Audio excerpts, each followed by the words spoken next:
Chittagong city কর্পোরেশনের mayor doctor Shahadat Hossain বলেছেন, বাক প্রতিবন্ধী ও শ্রবণ প্রতিবন্ধীরাও আমাদের সমাজের অংশ।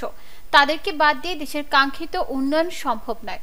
প্রতিবন্ধীরাও সহযোগিতা পেলে আমাদের মতো তারাও মূল স্রোতধারায় আসতে পারে।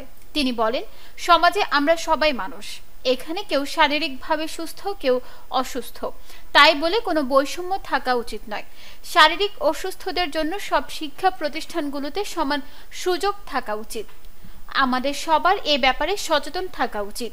মেয়র পিএইচডি সেন্টারের শিক্ষক স্বল্পতার কথা বিবেচনা করে সিটি কর্পোরেশনের পক্ষ থেকে 2 জন শিক্ষক নিয়োগ দেওয়ার ঘোষণা দেন। আজ মুরাদপুর সমাজসেবা কার্যালয়ে সমাজসেবার পিএইচডি সেন্টারের উদ্যোগে একীভূত ও মানসম্মত শিক্ষায় হোক প্রতিবন্ধীদের সমাজে অন্তর্ভুক্তির অধিকার শীর্ষক সেমিনারে প্রধান অতিথির বক্তব্যে সিটি কর্পোরেশনের মেয়র ডাক্তার শাহাদাত হোসেন এসব কথা বলেন।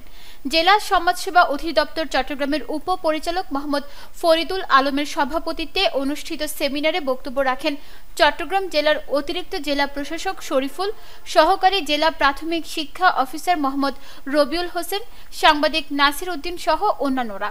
মূল প্রবন্ধ উপস্থাপন করেন পিএইচডি সেন্টারের তত্ত্বাবধায়ক মোহাম্মদ কামরুল পাশা ভূঁইয়া। সেমিনারে সরকারি কর্মকর্তা, প্রতিবন্ধী সংগঠন, বেসরকারি উন্নয়ন সংস্থা, গণমাধ্যম প্রতিনিধি, চিকিৎসক, শিক্ষক, শিক্ষার্থী ও অভিভাবকরা অংশগ্রহণ করেন। পরে মেয়র গাছের চারা রোপণ করেন। নিউজ ডেস্ক, দৈনিক পূর্বকোণ। ক্রিকেটে ফর্ম সবসময় একরকম যায় না। কখনো একটা বলও কানেক্ট হয় না, আবার কখনো ব্যাট চালালেই 4 ছক্কা। লাইফটাও ঠিক ক্রিকেটের মতোই, সময় সবসময় একরকম যায় না। কিন্তু সময় যেমনই হোক, বাড়ি করাই সবসময় সেরা বিনিয়োগ। সেই সেরা বিনিয়োগ করুন সেরা সব উপকরণ দিয়ে। তাই কিছু টাকা না বাঁচিয়ে বাড়ি করুন বেস্ট সিমেন্ট 7 রিং সিমেন্ট দিয়ে। 7 রিং সিমেন্ট, ভিত্তি আগামীর।